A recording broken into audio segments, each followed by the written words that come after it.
Hermana Carmen Luisa, buenas tardes, hermano. Dios les bendiga igualmente. Hermana María Elena, bienvenida. Buenas tardes, hermano. Buenas tardes, hermano. Dios les bendiga igualmente. Buenas tardes, hermanito.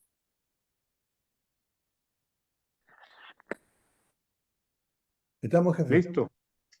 Sí, patrón. Ok, bueno, vamos a dar inicio. Gracias, hermano Néstor. Bueno, hermanos, hermanas, bienvenidas, bienvenidos. Dios les bendiga, que estén bien, que Dios les siga ayudando en este camino espiritual que hemos decidido seguir y que además les ayude en su vida cotidiana. Vamos a dar inicio para comenzar el estudio de la palabra y bueno, vamos a pedirle a nuestro hermano Ignacio si nos puede guiar con la primera oración, por favor. Sí, claro, oremos. Okay. Padre Celestial, Padre amado, Señor, venimos en oración, Señor, dándole gracias primeramente por todas las cosas buenas que ya nos ha brindado en este día, desde poder despertarnos temprano, Señor, en la mañana, disfrutar de todas las bondades que usted nos da para los hermanos que ya se han reunido, de haber podido tener aquí el culto de adoración. Y en estos momentos, Señor, queremos seguir en torno a su palabra, sus mandamientos, a toda su enseñanza que usted dispone para nosotros, para poder seguir edificándonos, para poder ir en camino de la perfección, Señor.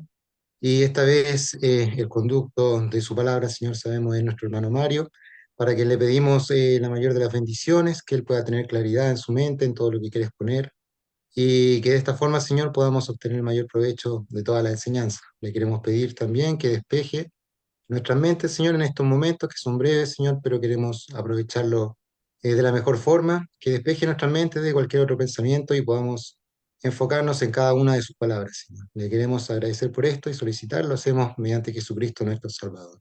Amén. Amén. Gracias, hermano Ignacio, por la oración. Déjenme admitir aquí a dos hermanas.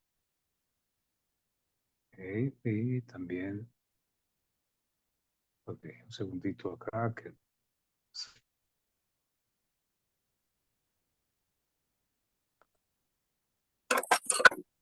Un segundo, hermanos. Vamos a tocar la cosa un poco. Eso.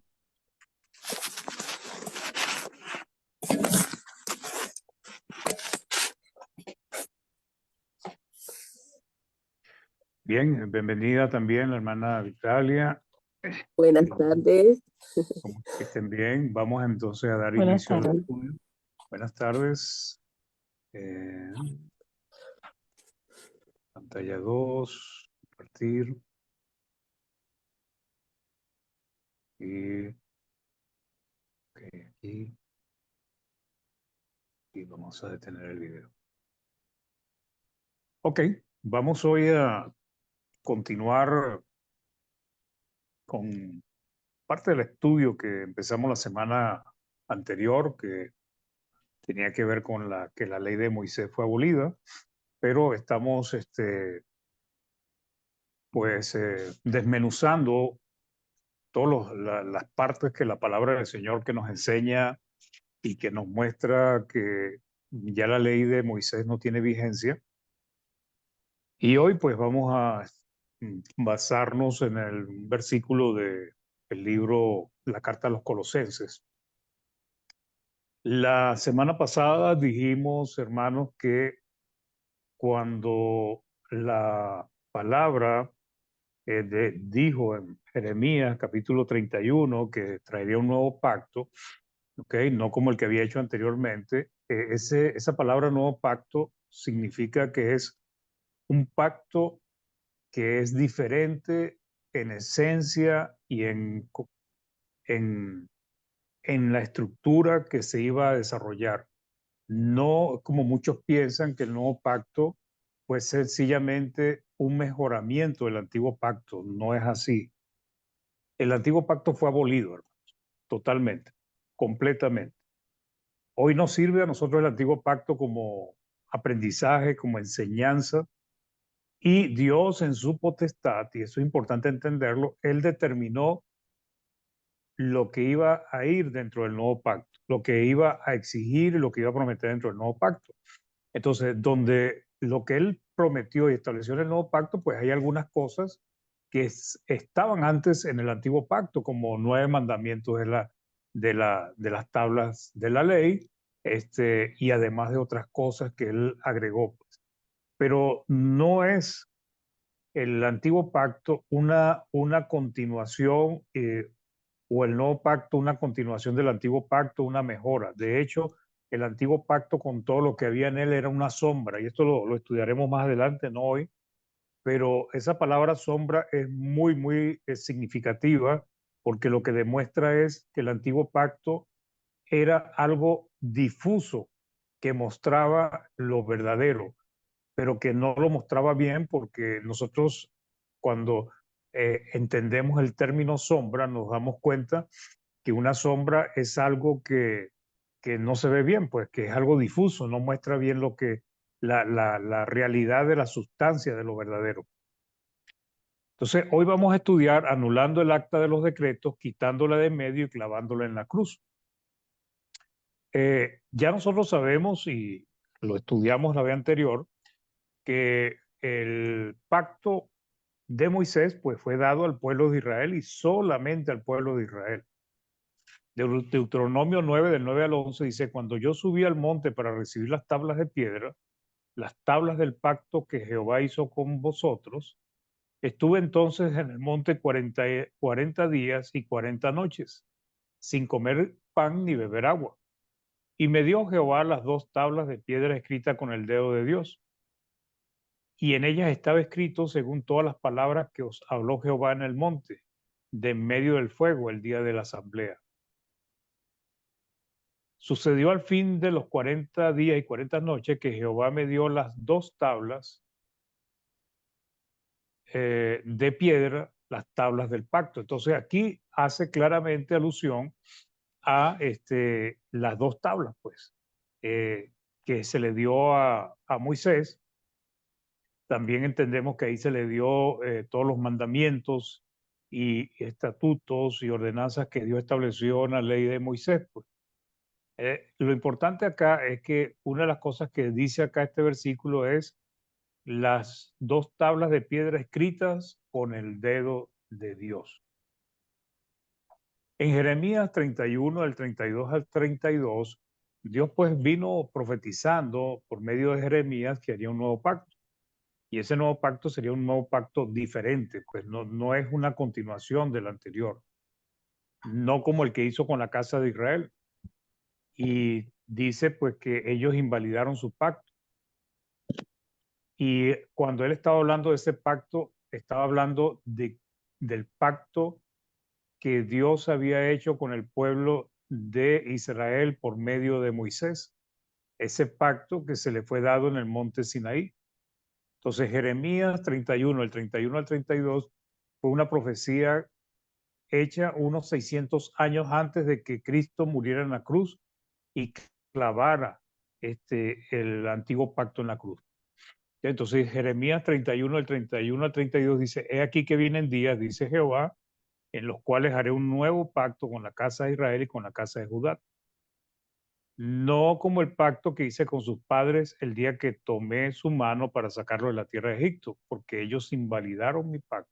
Entonces ellos fueron los que anularon, invalidaron el pacto que Dios había hecho con ellos, con Israel. Cuando dice nuevo pacto, como os expliqué, pues es un pacto totalmente diferente, un pacto nuevo, algo totalmente diferente al primer pacto. Pablo, en su carta a los hermanos en Gálatas, da amplias enseñanzas, mis hermanos, demostrando que ese pacto, que el pacto de Moisés, ya no tiene vigencia. Pues la semana pasada estuvimos hablando del ayo. Y cuando dice que no tiene vigencia, es importante aclarar, porque a veces hay palabras que son malinterpretadas. Cuando dice que no tiene vigencia, lo que quiero decir es que ya ese pacto no tiene ningún medio para justificarnos delante de Dios. O sea, no hay manera de que el hombre pueda justificarse y poder reconciliarse con Dios o acercarse con Dios por medio del antiguo pacto. El antiguo pacto es muy importante para nosotros porque es un medio que nos da grandes enseñanzas y que nos ayuda a comprender también el nuevo pacto. ¿Ok?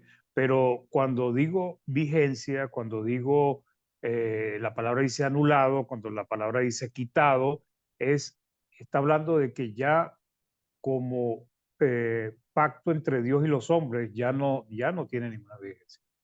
Por ejemplo, en nuestro país hubo una constitución que fue hecha en 1960, creo que es, y esa constitución duró hasta los años 90, o sea, duró como 30 años.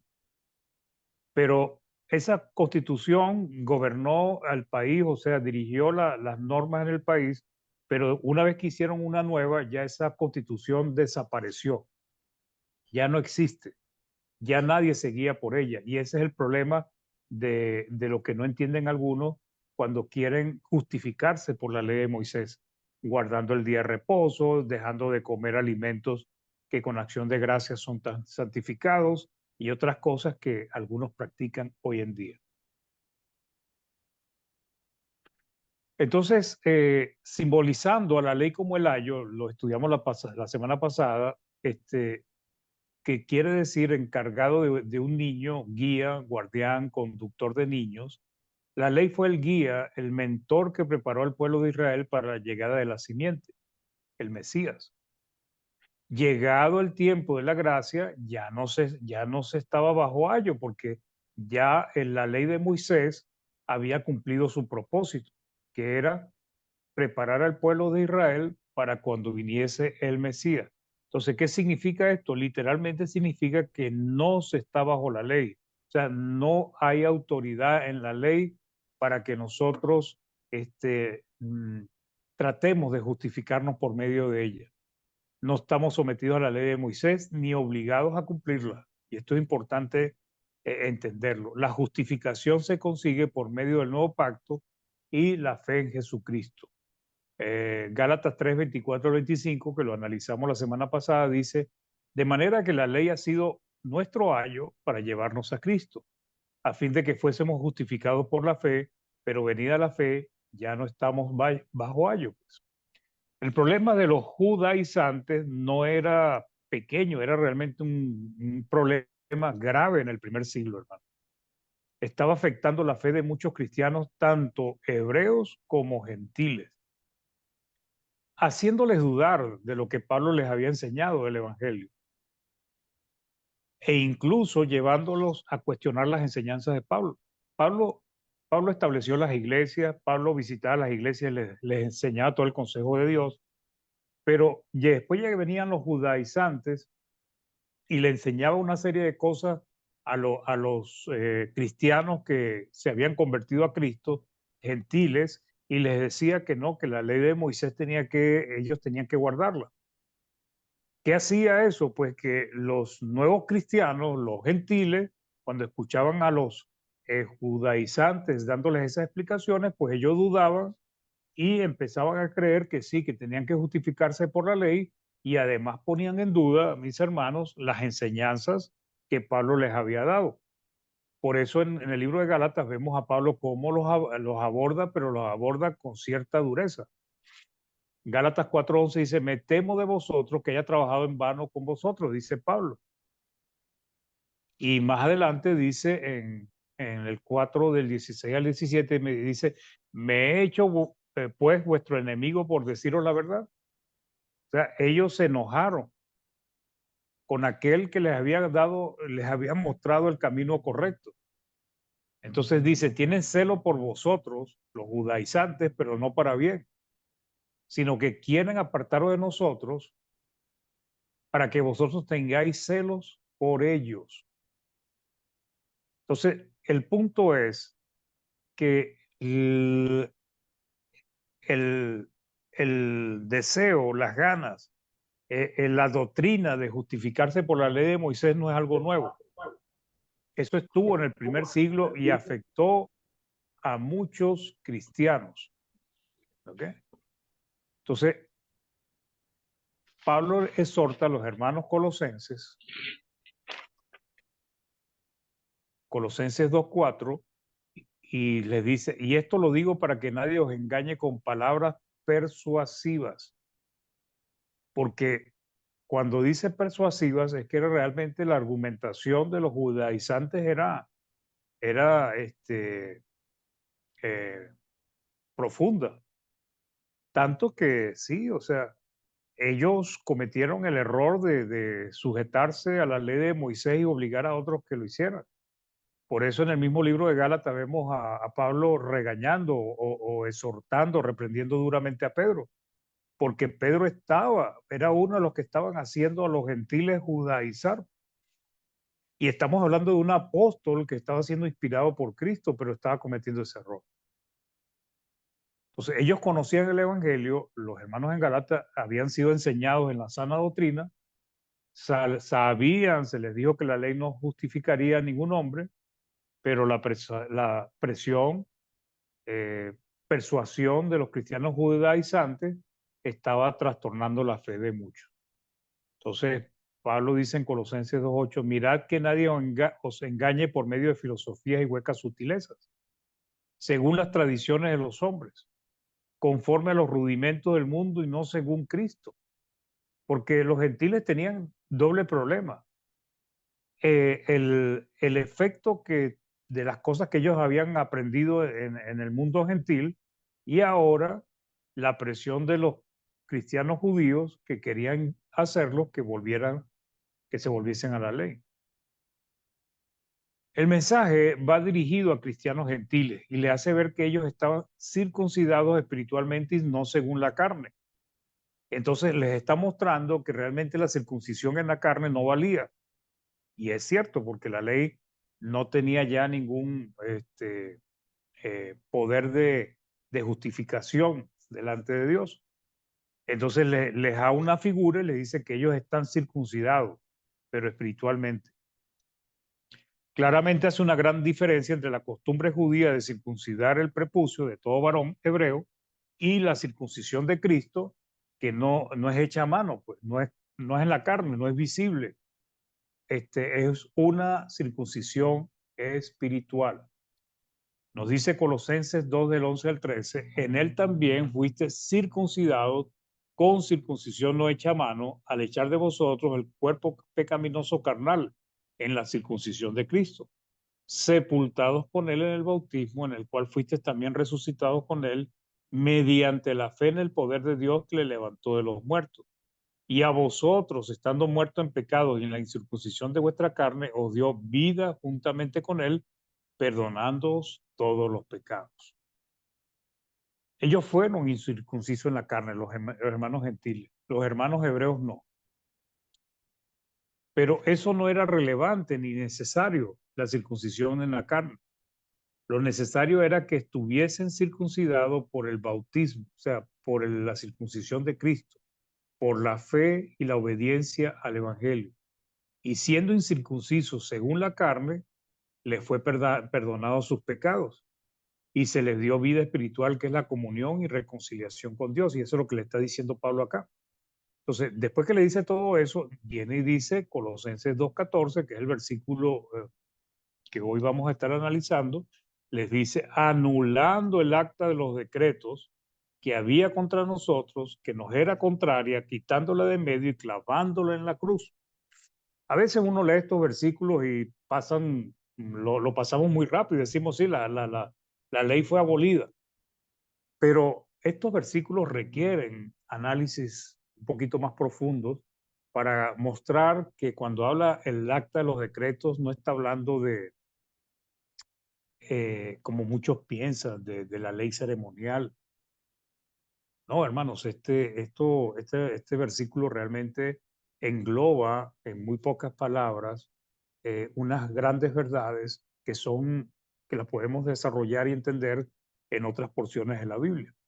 Entonces vamos a estudiar un poco esto y lo primero que vamos a notar, a analizar es cuando dice no anulando el acta de los decretos, sino que había contra nosotros. O sea, el acta de los decretos era contraria a nosotros, dice Pablo, le está diciendo a los hermanos gentiles, o sea, que era contraria a los gentiles cristianos y era contraria también a los hebreos cristianos, por una razón.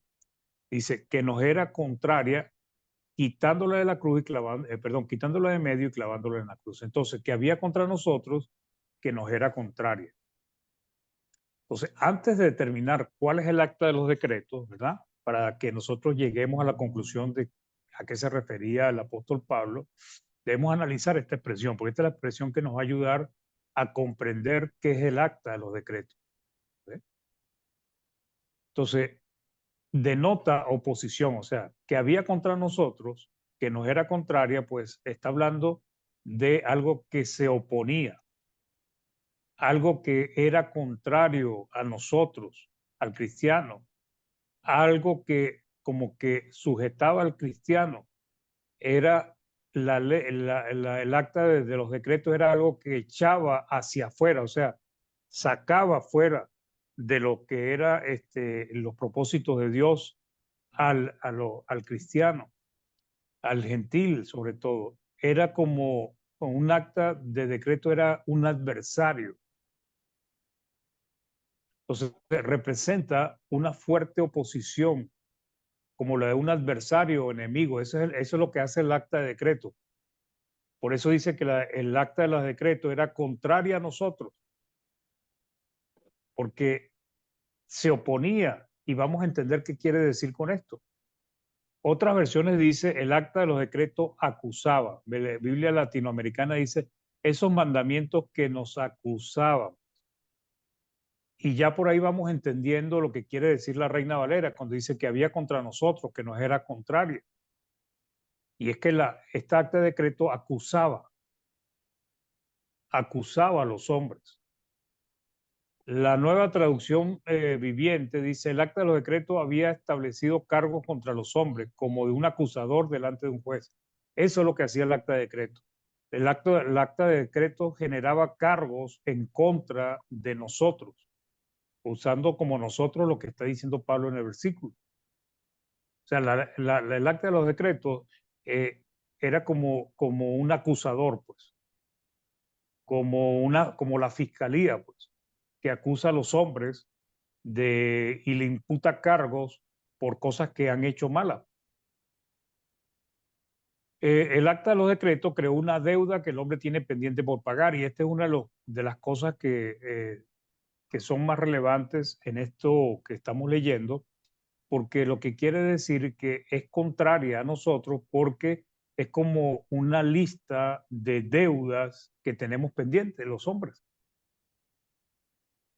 Y que de alguna manera u otra, la palabra en sí trata de transmitir la idea de una lista de deudas que se tiene y que de alguna manera u otra nosotros firmamos y aceptamos eso. Entonces, si es como cuando uno toma una deuda, hermanos. Cuando uno toma una deuda, le hacen a uno firmar una serie de papeles. Después uno, cuando firma ya esos papeles, tiene la obligación de cumplir lo que dice ahí. Pues la ley, o en este caso, el acta de los decretos, era... Creía que era... Me pasó que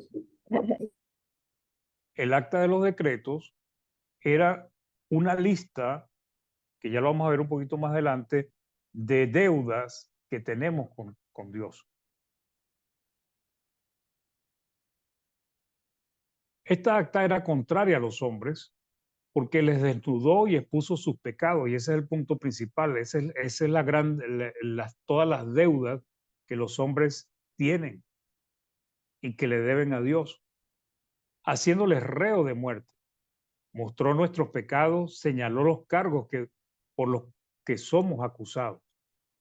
Entonces, esto nos va a ayudar a entender que el acta de los decretos no es más ni menos que la ley de Moisés, porque la ley de Moisés fue introducida precisamente por esa razón. Romanos 6:23 dice, porque la paga del pecado es muerte, mas la dádiva de Dios es vida eterna en Cristo Jesús, Señor nuestro. Entonces, ¿cuál era el punto en contra de nosotros? Que todos los hombres han pecado. como vamos a leer ahorita un poco más adelante. Y si todos los hombres han pecado, quiere decir que todos están como reos de muerte, o sea, están para morir espiritualmente, para ser condenados eternamente. ¿Por causa de qué? De la gran deuda que hemos adquirido nosotros a través de todos los pecados que teníamos antes de ser cristianos. Ojo, eso es importante.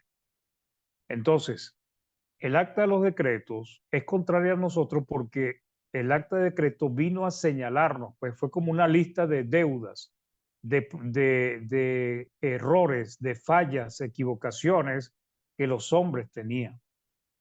Entonces, el acta de los decretos vino y mostró a los hombres lo apartado que estaban de Dios por causa del pecado. Romanos 3 del 9 al 10 dice, ¿qué pues somos nosotros mejores que ellos? En ninguna manera. Pues ya hemos acusado a judíos y a gentiles que todos están bajo pecado. Como está escrito, no hay justo ni aún uno. Entonces, ¿cuál es el punto? El punto es que el acta de los decretos es contraria a nosotros porque señala nuestros pecados, muestra nuestros pecados, nos hace ver como criminales espirituales. En el caso del cristiano ya no somos así porque ya no ni nos guiamos por esa acta de los decretos, ni tampoco la ley de Moisés pues puede acusarnos. Lo que nos acusa ahora, lo que nos justifica o lo que nos condena es la ley de Cristo, el nuevo pacto.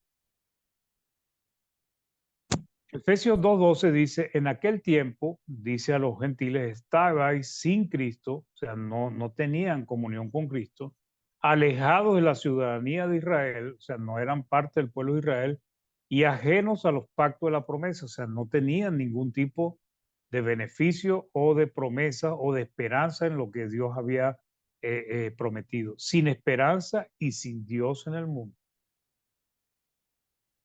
Entonces, ¿qué es el acta de los decretos? Que era contrario a nosotros, que nos señalaba los pecados, que nos mostrábamos que lo que nos mostraba que estamos en una condición espiritual que merecíamos la muerte.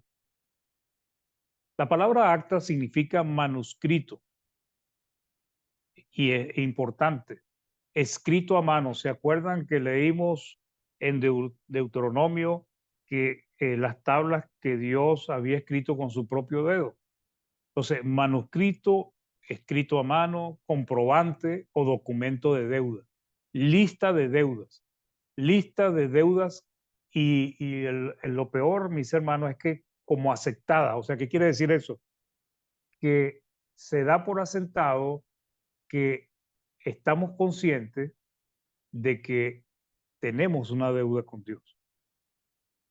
Y eso, pues, Romanos capítulo 1, la culpabilidad del hombre, pues nos permite entender que no hay excusa. Ahí dice que no hay excusa, ningún hombre se excusa porque todos debieron haber conocido a Dios por medio de su propia creación. Entonces, en Venezuela, no sé si en sus países usamos lo que se llama pagaré, pues, o letra de compromiso de pago. O sea, cuando uno pide, cuando uno está en necesidad, uno le dice a alguien, mira, o va al banco, préstame tanto dinero, y el banco te lo presta, pero te hacen firmar una serie de documentos que te obligan a pagar esa deuda. Eso es lo que es el acta de los decretos. Decretos que implica ordenanzas, opinión expresada con autoridad, doctrina, edicto. Tiene que ver, hermanos, entonces con lo que Dios mandó con la ley de Moisés. Son mandamientos establecidos con autoridad. Por ejemplo, esa palabra es usada en Hechos 16:4, dice, y al pasar por las ciudades, les entregaban las ordenanzas. Esto eran lo que los apóstoles habían decidido y los ancianos en Jerusalén, que habían acordado los apóstoles y los ancianos que están en Jerusalén para que las guardase. ¿Recuerdan el conflicto en Hechos capítulo 15? Pues esto era lo que ellos habían ordenado, pues. ¿Qué significaba? Que eran ley, porque venían de la mano de los apóstoles. Entonces, el acta de los decretos no es una ley ritual, sino son mandamientos en general. Efesios 2:15 dice, la ley de los mandamientos expresados en ordenanzas. Entonces, el punto es que los cargos generados son por causa del pecado. Entonces, el acta de los decretos se refiere a la ley de Moisés, que se introdujo, y esto es importante que siempre lo tengamos presente, hermano. El acta la ley de Moisés se introdujo por causa del pecado. ¿Y cuál era el propósito de la ley de Moisés? Dar a conocer el pecado y mostrar los perjudiciales efectos de este en la relación con Dios. Antes de que se estableciese la ley de Moisés, había pecado en el mundo, pero la misma palabra dice que no se inculpaba. El pecado existía en el mundo antes de la ley, pero no había acusación o imputación por el pecado. O sea, por ejemplo, me gusta mucho cuando, por ejemplo, cuando se hace referencia a que Abraham mintió. Pues. Sí, Abraham mintió. Pues. Eso lo sabemos nosotros hoy porque tenemos el nuevo pacto y todo eso, pues, y hemos estudiado la palabra. Pero ahí no había ley de Moisés. No se imputaba como culpable porque hubiese mentido. La ley se introdujo y después de que la ley se introdujo, si Abraham hubiese existido, sí hubiese sido inculpado por mentir. Entonces, pero estando la ley, se es imputado como pecador por la ley. Romanos 5 del 12 al 13 dice, por tanto, como el pecado entró en el mundo por un hombre y por el pecado la muerte, así la muerte pasó a todos los hombres, por cuanto todos pecaron. O sea, no hay ni uno que no haya pecado excepto Cristo. Pues antes de la ley había pecado en el mundo, sí, cómo no. Pero donde no hay ley, no se inculpa de pecado, o sea, no se imputaba, no se culpaba de pecado. ¿Y por qué no se culpaba de pecado? Porque no había la ley que lo señalara. En nuestros países están las leyes de tránsito. Si uno y respeta las luces rojas, pues vienen multas y consecuencias. Pero si no hubiese ley de tránsito, ¿para qué los semáforos? Porque nada nos obliga a respetarlos. Entonces, los gentiles estaban fuera de la ley, eran culpables, aunque no conocían la ley, como lo especifica Hebreos 2:12. Ellos no conocían la ley, pero la palabra nos muestra que su conciencia los acusaba o los liberaba de cargos porque ellos mismos en su conducta eran ley a veces, mejor que los judíos. Entonces, la ley fue añadida por causa de las transgresiones, para enseñarle a los hombres lo que era el pecado, que poseían una gran deuda con Dios y que entendieran su condición espiritual. Gálatas 3:19 nos dice entonces, ¿para qué sirve la ley? Y aquí dice claramente cuál fue el propósito. Fue añadida a causa de las transgresiones. La ley fue añadida a causa de las transgresiones. Y aquí acabamos de leer en Romanos 5, dice, pues antes la ley había pecado en el mundo, pero donde no hay ley, no sin culpa de pecado. Entonces la ley se introdujo para mostrar el pecado, para señalar el pecado, para mostrarle a los hombres que estaban mal delante de Dios. Primera de Timoteo dice en el capítulo 1, versículo del 9 al 10, dice, conociendo esto, que la ley no fue dada para el justo, sino para los transgresores y desobedientes, para los impíos y pecadores, para los irreverentes y profanos, para los parricidas y matricidas, para los homicidas, para los fornicarios, para los sodomitas, para los secuestradores, los mentirosos y perjuros, y para cuanto se oponga a la sana doctrina. Entonces, ¿cuál era el propósito de la ley? Mostrar la voluntad de Dios y enseñar a los hombres lo que era el pecado. La ley era buena, justa, pero la ley era contraria a todos los hombres, porque antes de la ley los hombres estaban haciendo cosas que la ley no lo inculpaba, pero venía la ley, ya vino la culpa, la imputación por el pecado. Romanos 3:20 dice, ya que por las obras de la ley ningún ser humano será justificado delante de él, porque por medio de la ley es el conocimiento del pecado. O sea, la ley vino a mostrar lo que era pecado, mis hermanos. Entonces, ¿por qué era contraria? Porque cuando vino la ley, ya se empezó a decir lo que era malo: fornicarios, mentirosos, sodomitas, ladrones, y empezó a mostrar a los hombres que habían cometido muchos pecados en contra de Dios. Y eso les enseñaba que estaban en deuda con Dios. Eran reos de muerte, o sea, merecían la muerte por todos sus pecados, aunque lo hubiesen hecho sin tener conocimiento. Enseñaba lo que era pecado, pero no preveía el perdón de pecados. Y este era el problema de la ley o del acta de los decretos. El acta de los decretos o la ley sí enseñaba lo que era pecado, pero no preveía, o sea, no daba una salida para el perdón de pecado. Lo que había era una serie de rituales que permitían que Dios dejara pasar. Pero no es como hoy en día, que cuando nosotros nos bautizamos, Dios borra esos pecados. Ya nosotros no tenemos que volver a recordarlos, no tenemos que hacer memoria de ellos, no tenemos que reunirnos cada año para volver a recordar los pecados. Ya esos quedaron atrás. Entonces, la ley acusaba a los hombres, pero no tenía los medios para limpiarlos del pecado realmente, ni para perfeccionar sus conciencias. Eso lo hizo fue la ley de Cristo. La ley no podía quitar los pecados.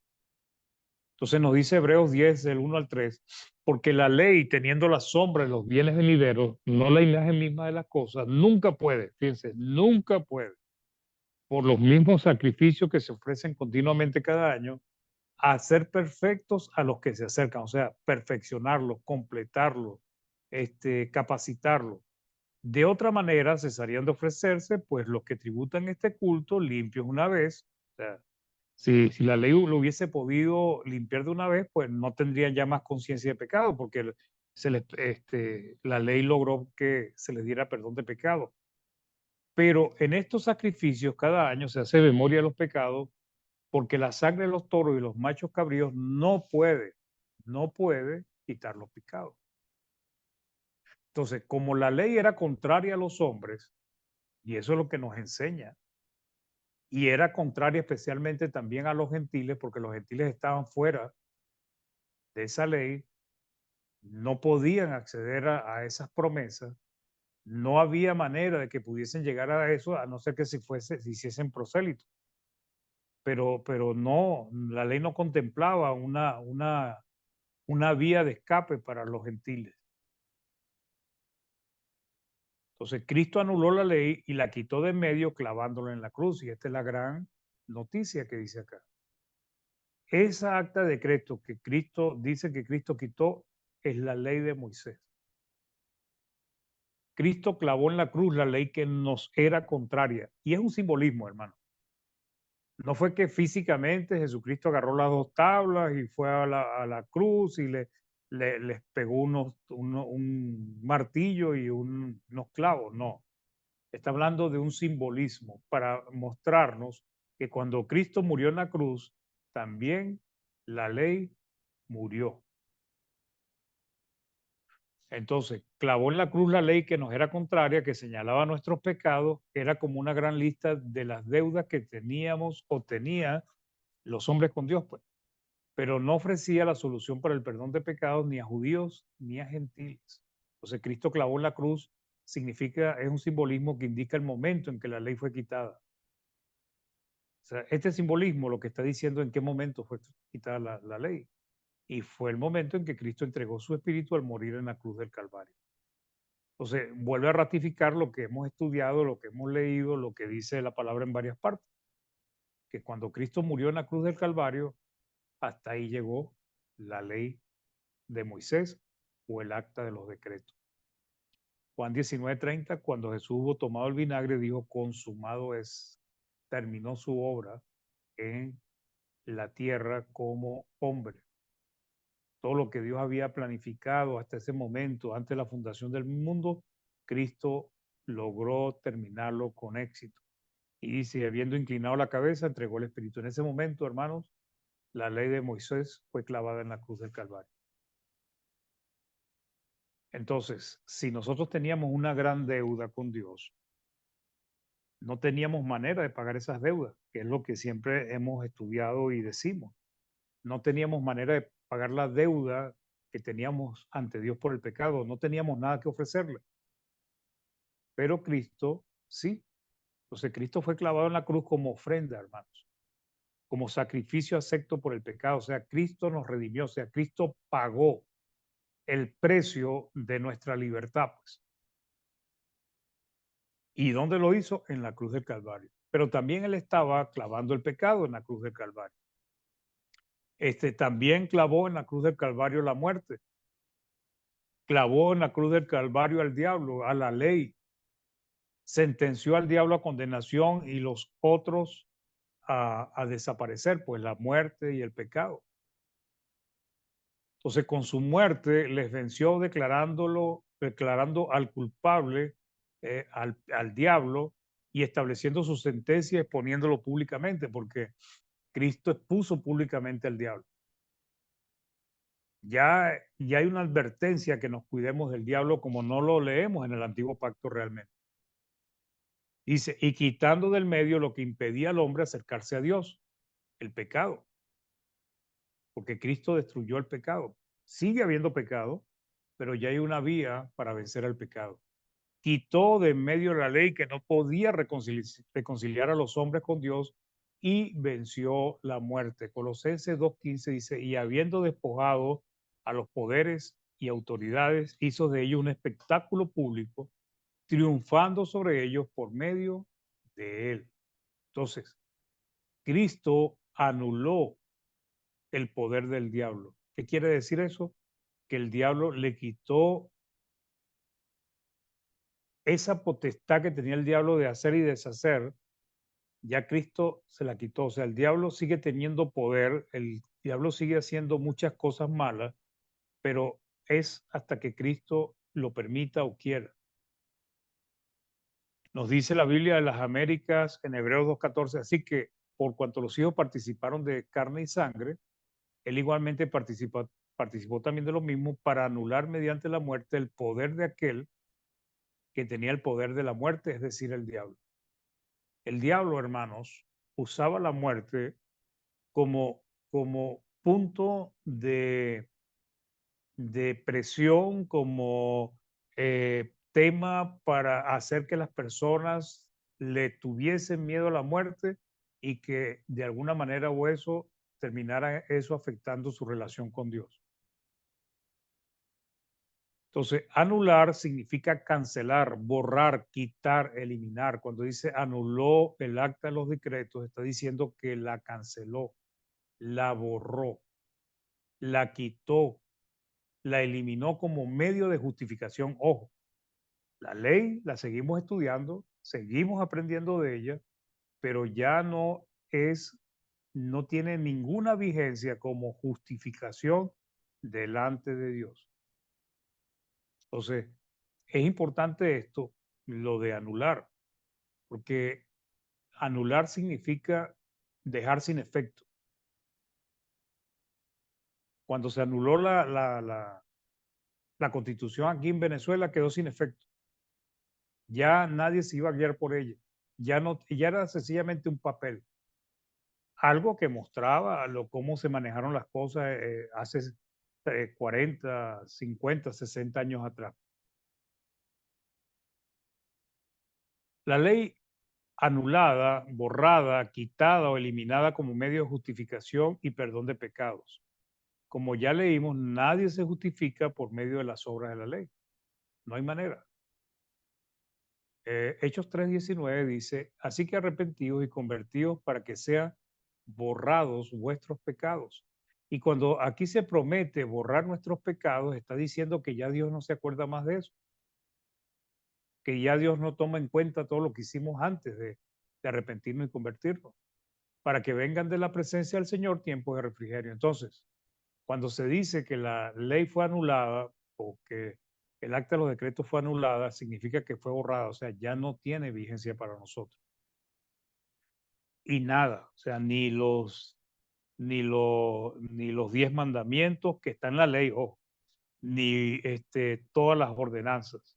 Lo que nosotros tenemos que guardar es porque Dios determinó qué iba a incluir en el nuevo pacto, qué cosas era lo que Él requería para las personas que se fuesen a justificar. Y bueno, entonces en el nuevo pacto vemos que Él volvió a incluir 9 mandamientos de que se dieron en las tablas a Moisés, pero dejó afuera el día de reposo, el día sábado. ¿Y quién lo hizo? Fue potestad de Dios. Entonces, la quitó del medio. ¿Ve? La quitó del medio. ¿Qué quiere decir eso? La ley estaba entre Dios y los gentiles, para empezar, porque creando una división de separación entre Dios y los gentiles por causa del pecado. Pero también estaba entre Dios y los judíos, porque ninguno podía justificarse delante de Dios. La ley no podía perfeccionar a los judíos. Por eso fue que gran parte del pueblo de Israel, la mayoría se perdieron espiritualmente. Porque la ley fue un arreglo temporal, o sea, la ley tenía tiempo de caducidad, pues, hasta que viniese el tiempo de reformar todas las cosas. El tiempo en que la simiente ofrecería un sacrificio para redimir a los que estaban bajo el pecado y bajo la ley. Entonces, la ley tuvo un propósito y fue llevarlos a todos a Cristo. La ley tenía el propósito de enseñarle a los hombres lo que era pecado. La ley inculpó de pecado, por eso era que es contraria a nosotros. Porque la ley mostró lo que era el pecado, pero no daba realmente una solución al pecado como hoy en día. La ley de Cristo también nos muestra lo que es el pecado, pero tenemos una solución, hay una puerta, no solamente para los judíos, sino para todos los hombres que quieran justificarse y arreglar las cosas con Dios. Y esa es la gran bendición que implica el nuevo pacto. Colosenses 1, del 13 al 14 dice, el cual nos ha librado de la potestad de las tinieblas y trasladado al reino de su amado Hijo, en quien tenemos redención por su sangre, el perdón de pecados. Entonces, ¿qué hizo Cristo? Nos libró de la potestad de las tinieblas. ¿Qué hizo Dios? Nos trasladó al reino de su amado Hijo. ¿Y qué implica la muerte de Cristo? Redención. Redención es que Cristo pagó la deuda que tenía. El acta de decreto nos está diciendo, mire, ustedes están extremadamente endeudados. Ustedes adquirieron una deuda que no la van a poder pagar. Vino Cristo y dijo, yo lo pago. ¿Cómo lo pago? Con mi sacrificio, con mi sangre, con mi vida. Hebreos 10 del 8 al 10 dice, diciendo primero sacrificio, ofrenda y holocausto, expiaciones por el pecado no quisiste. Está hablando acá el rey David, pero realmente nos enseña el autor de los Hebreos, quien estaba hablando a través de David era Cristo. ¿Ve? Dice, diciendo primero, sacrificio, ofrenda y holocausto, expiaciones por el pecado no quisiste, ni te agradaron, las cuales cosas se ofrecen según la ley. Y diciendo luego, he aquí que vengo Dios para hacer tu voluntad. Entonces, ¿qué dice? Quítalo primero. ¿Qué es lo primero? La ley, para establecer esto último, que es el nuevo pacto. En esa voluntad somos santificados mediante la ofrenda del cuerpo de Jesucristo hecha una vez para siempre. Entonces, Cristo murió por nosotros. ¿Con qué propósito, queridos hermanos y hermanas? Para cancelar la deuda que teníamos. El acta de los decretos era contraria a todos los hombres, a pesar de que la ley era buena. La ley de Moisés es el acta de los decretos y esa fue quitada del medio.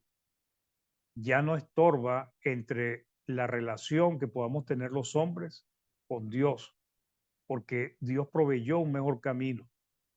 Y ese camino lo abrió Jesucristo y en ese camino hay el perdón de pecados. En ese camino incluyeron a nosotros los gentiles que antes no teníamos derecho, que estábamos sin Dios, ¿ok? Y sin esperanza en este mundo. Para concluir,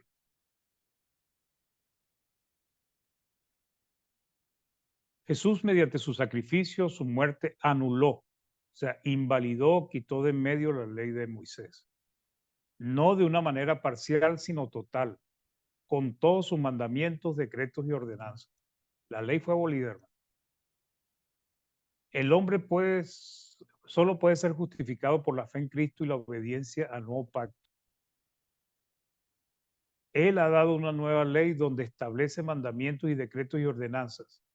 El hombre debe buscar el perdón de sus pecados y la salvación por lo que pide y ofrece en su nuevo pacto.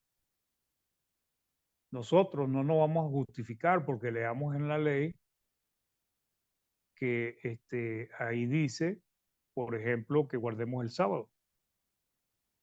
Entonces yo digo, bueno, la ley de Moisés está vigente, los 10 pactos, porque es la ley moral, entonces yo voy a guardar el sábado. Y también voy a guardar ahí y no voy a codiciar a la mujer del prójimo. Pero cuando nos vamos al nuevo pacto, resulta que eso fue para el antiguo pacto y el nuevo pacto pues nos dice que no debemos codiciar, nos enseña que debemos amar a nuestro prójimo, pero Dios eliminó o quitó al día sábado como día de adoración, un día que debíamos guardar.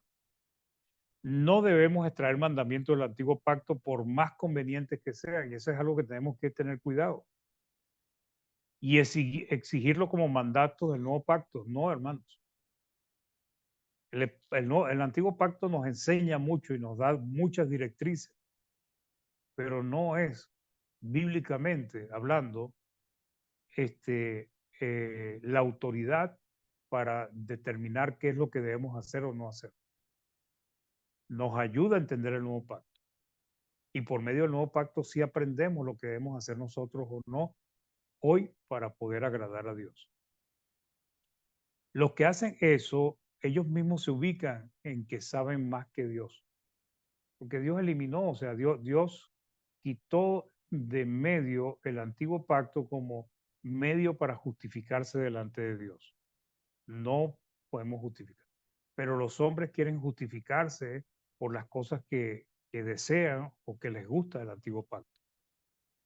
La ley de Moisés fue abolida, quitada de medio, anulada, clavada en la cruz, incluyendo los 10 mandamientos.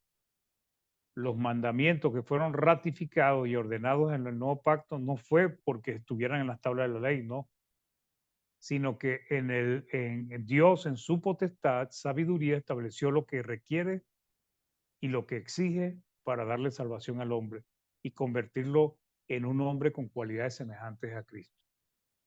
La ley de Moisés fue quitada del medio, ya no está entre Dios y los hombres. Esto, hermanos, era lo que quería compartirles hoy.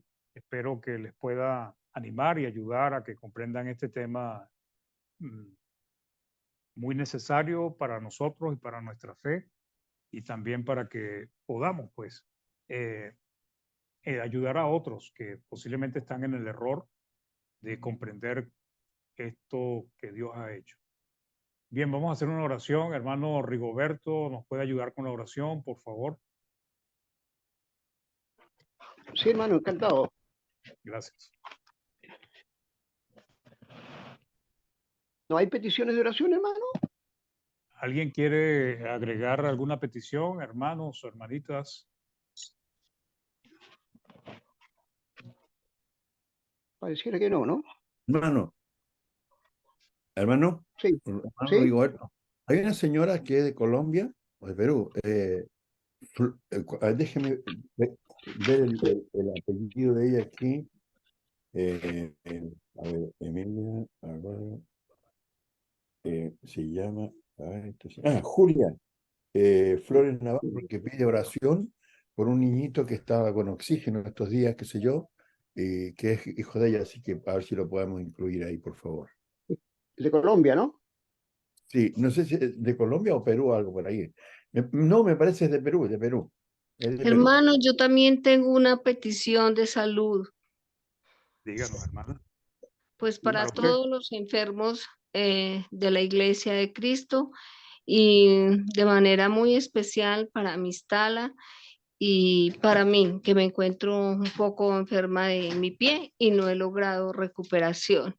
Entonces les ruego a todos orar por nosotras. Gracias. Sí, Hermana, Hermano, Clara Naranjo. la Un hermana segundito, hermanito. Sara Naranjo. Clara Naranjo. hermanito, buenas tardes. Buenas tardes, Buenas hermana tardes, Betty. hermanito. Y agregue ahí a mi esposa Mistala, que está esperando Sara operación, pues. También, por favor, hermano. Ujú. Sí, hermano. El Hermana hermano Betty. ¿Ah? Hermanito, buenas tardes. Yo Sí. quiero dos peticiones. Una muy especial por todos los varones de la Iglesia de Cristo, para que sigan siendo muy llenos del Espíritu Santo y sigan adelante con el Evangelio del Señor. Y tengo una petición de la hermanita Blanquita Kumorek. El hermano de ella se llama José Eduardo Saavedra Roa. Lo hospitalizaron ayer de urgencia porque tiene una cuestión toda rara que ella me decía ACD o ACD, o esa ACV. enfermedad. Eso. Así, ACV. Entonces anoche lo hospitalizaron a él de urgencia. Él se llama José Eduardo Saavedra Roa. Gracias, hermanito, gracias. Yes. El hermano Osvaldo Moreno dice por Aitana, su nieta, que por favor la incluya en la oración. Aitana. Hermano, Osvaldo. Aitana. Y Carmen Luisa, ¿qué petición de oración tienes? Buenas tardes, hermano. Bueno, a mí me gustaría, si es posible, que para orar por mi hija y por su esposo, Carmen. por Sí. el matrimonio, pues. Muy bien. Carmen Luis. Génesis se llama su hija y Pedro es su esposo. Génesis y esposo. Pedro. O sea, Génesis y papá, ¿no? Pedro se llama su esposo, Pedro. Génesis, ya. Hermanito, yo también pido oraciones por mi nieto Jackson, que ahorita mismo está con un resfrío fuerte. Por favor. ¿Cómo no? La hermana Jackson. María. La hermana Marisa, ¿cuánto era? Jackson, su nieto Jackson. Ya. Sí, mi nietecito Jackson. Está Ya, bien la hermana resfriado. Marisa Figueroa pide por su nieto, ya. María Figueroa. Por su nieto. Ya, hermano. Muy bien. Adelante, hermano. Gracias.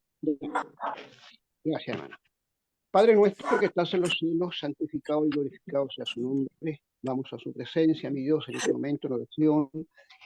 Muy agradecido, Padre, de la enseñanza que día a día usted nos está entregando y especialmente la de este día que es donde nos explica, mi Dios, por intermedio de su siervo, nuestro hermano, el significado de la ley de Moisés y el propósito, mi Dios, de la ley que su amado Hijo Jesucristo nos ha dejado establecida para estos tiempos, los cristianos que hemos creído en su verdad.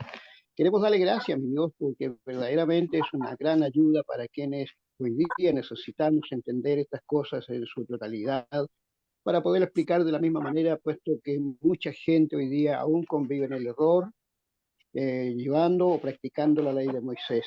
Padre Dios, te damos gracias una vez más porque vemos cuánto nos ama y cuánto usted anhela que lo salvemos, y es por eso que nos deja esta enseñanza para estos tiempos, para poder llevarla a la práctica, ser obediente a ellas. Queremos darle gracias a mi Dios por este estudio, por nuestro hermano, por la voluntad de nuestro hermano y el buen propósito que él ha tenido desde mucho tiempo de enseñarnos con tanta claridad estos versículos que para nosotros muchas veces nos hace difícil comprender. Pero usted, mi Dios, no nos va a dejar a ciegas, sino que siempre va a tomar el instrumento indicado para aclararlo las cosas de tal manera que podamos comprenderlas. Gracias le damos por ello, Dios mío.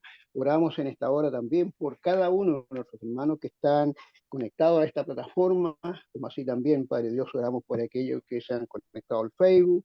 Queremos pedirle en su gran misericordia, mi Dios, porque sabemos que usted es un Dios amante, poderoso y de mucha misericordia para con sus hijos.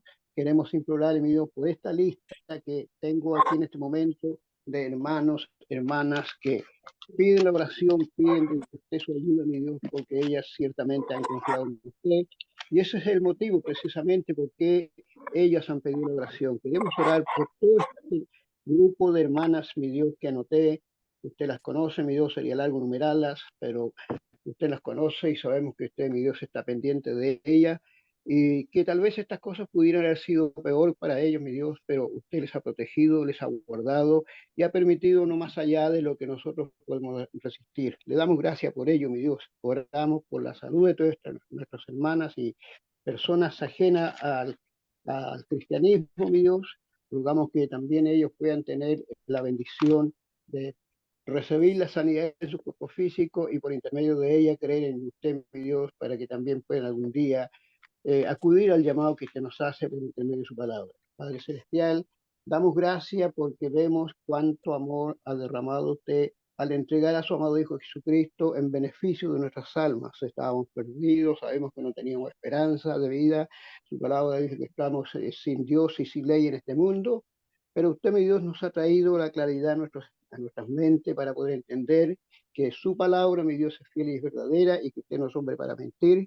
Por lo tanto, esto nos insta a confiar día a día, mi Señor, en que usted es un Dios poderoso, lleno de amor y tardo en la ira y pronto en el perdonar. Le ruego, mi Dios, que nos ayude, sea propicio a ello. Quiero hacer mención, Padre Celestial, de estas personas a las cuales hemos anotado en esta lista para que usted, mi Dios, conforme a su voluntad, pueda ir obrando en su favor.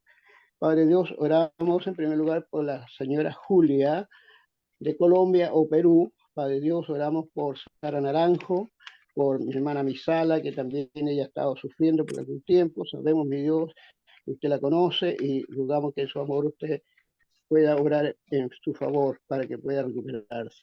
Oramos por Betty, por la hermana Vidalia, por José, Eduardo.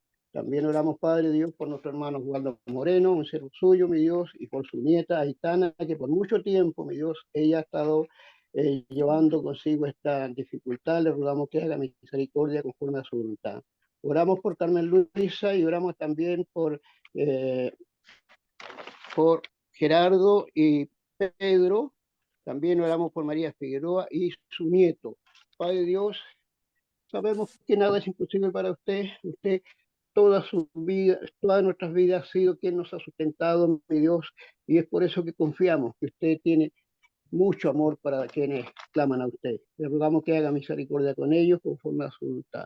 Rogamos, Padre Celestial, que se quede junto a nosotros. Damos gracias por todo esto, mi Dios, que nos ha enseñado en este día y permítanos que en la medida que sea posible podamos estar llevando a la práctica para que así aquellos que no le conocen también un día puedan venir a este conocimiento. Gracias, Padre Dios. Oramos y lo hacemos en el nombre de su amado Hijo Jesucristo, nuestro amado Salvador. Amén. Amén, amén. Gracias, hermano Rigoberto, por la oración. Hermano Néstor, ¿qué tenemos por allí? ¿Algún comentario o visitas? Tenemos visitas, hermano. Hermano Abel González, Doris Almestar, Erinelsa Velázquez, Arnulfo Cárdenas Tobar, Luis Rojas, Emilio Acevedo, Julia Flores Navarro, Leonardo Felipe Paz, Osvaldo Moreno, Vanessa Vega Araya. Todos ellos estuvieron escuchando y tenemos aquí algún saludo. A ver, dice Abel González, dice, Dios los bendiga, hermanos.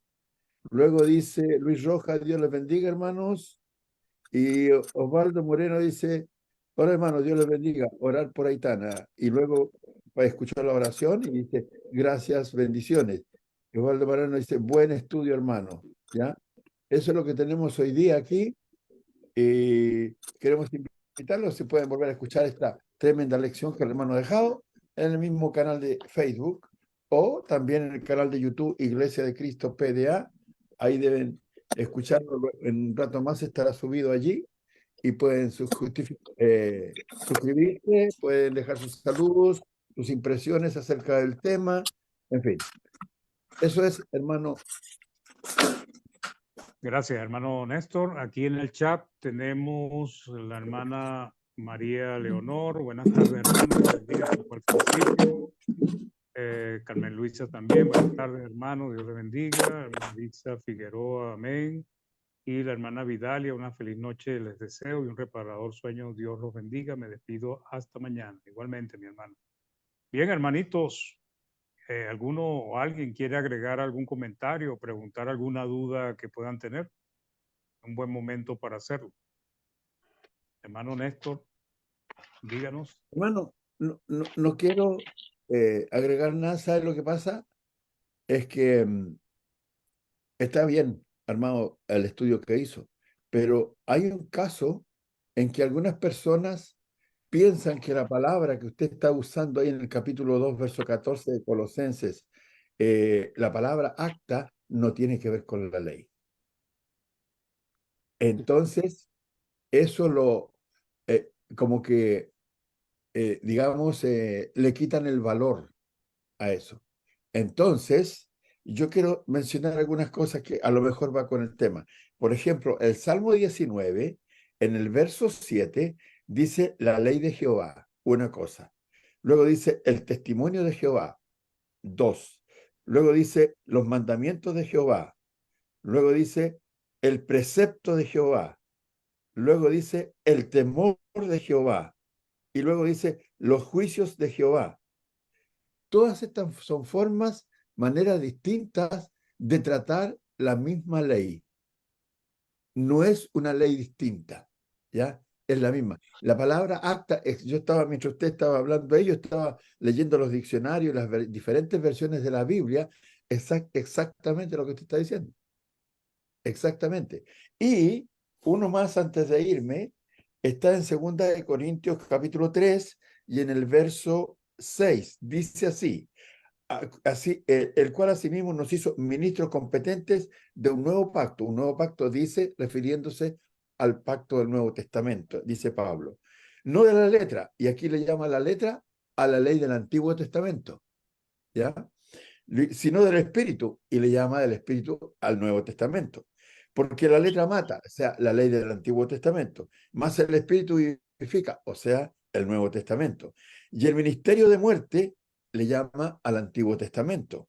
Grabado con letras en piedra, dice, y si el ministerio de muerte, grabado con letras en piedra, fue con gloria, tanto que los hijos de Israel no pudieron fijar la vista en el rostro de Moisés a causa de la gloria de su rostro, la cual había de perecer el ministerio de muerte. Dice, ¿cómo no será más bien con gloria el ministerio del Espíritu, refiriéndose al Nuevo Testamento? Y luego dice, porque si el ministerio de condenación, el Antiguo Testamento, fue con gloria en su pasado, habla de un pasado, mucho más abundará en gloria el ministerio de justificación, es decir, el Nuevo Testamento. Luego, porque aún lo que fue glorioso no es glorioso en este respecto en comparación con la gloria más eminente. Dice lo que fue glorioso pasado, la ley del Antiguo Testamento, dice, en comparación con la gloria más eminente, la del Nuevo Testamento. Porque si lo que perece tuvo gloria, o sea, la ley del Antiguo Testamento, mucho más glorioso será lo que permanece, la ley del Nuevo Testamento. Entonces, ¿qué quiero decir con esto? Que hay diferentes formas, diferentes palabras, diferentes frases, pero que no desvinculan a una de la otra. Todas unen lo mismo y están hablando del Antiguo Testamento en diferentes formas, como también del Nuevo Testamento en diferentes formas. Eso es bonito. Sí, sí, así es, hermano. De hecho, el propósito del estudio fue demostrar que cuando habla del acta de los decretos está hablando de la ley de Moisés, porque era la ley de Moisés era la única que generaba esa deuda o esa cuenta, porque fue lo que Dios introdujo antes la ley de Cristo para mostrarle al hombre que estaba en pecado. ¿Entiendes? Entonces, la evidencia que hay ahí es muy clara y unido a lo que usted está diciendo, las diferentes maneras como se nombra la ley, pues queda claro que es la ley de Moisés, pues. Claro. Lo que se está hablando ahí, pues no se está hablando de un acta de decreto, porque ¿qué hace que pida a Dios que lleven el diezmo de flor de harina si eso de ninguna manera nos pone en deuda con Dios? Pero cuando la ley dice que no codiciarás, no tendrás falsos dioses, y la gente lo hace, eso lo pone en contra de Dios porque le está mostrando que está practicando el pecado. Entonces no es la ley ceremonial, que es lo que muchos quieren hacer ver para quitarle fuerza a este versículo. Así es, hermano. Muchas gracias, hermano. Hermanas, no de nada, gracias a usted, hermano. ¿Algún comentario, hermanas, hermanos, una pregunta, dudas? Hermano Mario, a propósito de preguntas, yo llegué un poquitito tarde, ¿ya? Alcancé a notar de la cita de Colosenses 2:4 en adelante. No sé si hay varios textos anterior a eso o sería el primero o segundo texto eso que van en la lección. Bueno, antes de ese, Gálatas 4 del 16 al 17. Gálatas 4, 16 al 17. Y anterior a ese, Gálatas 4:11. 4:11. Después Gálatas 3 del 24 al 25, antes, mejor dicho. Ya, sí, 3. 25 al 24 al 25. 24 al 25. Jeremías 31 del 31 al 32. Jeremías. Y el primero fue Deuteronomios 9 del 9 al 11. Deuteronomio 9. Del 9 al 11. Ya, del 9 al 11. Deuteronomio. Gracias, hermano Mario. No, de nada. Bueno, mis hermanos, si no hay preguntas o dudas, pues entonces vamos a concluir la reunión. Gracias por acompañarnos. Que Dios les bendiga. Tengan una excelente tarde y una excelente semana.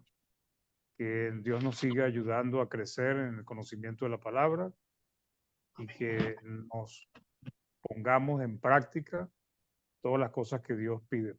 Que Dios les bendiga y gracias nuevamente por acompañarnos. Gracias, hermanito. Gracias. Muchas gracias. Hermana Betty, hermana Gloria, Dios les bendiga. Muchas gracias, hermano. Dios los bendiga. Chao, chao. Nos vemos. Muchas gracias, hermano Mario. Buenas tardes, hermanos. Que Dios les bendiga. Chao. Chao. Amén. Gracias, hermano. Buenas tardes, hermanos. Saludos a todos. Buenas tardes, Bendiciones hermana para Mariela. todos. Gracias, Igualmente, hermano. gracias. Hermano. Nos vemos, Mario. Para todos. Chao, Hermano Waldo. Waldo.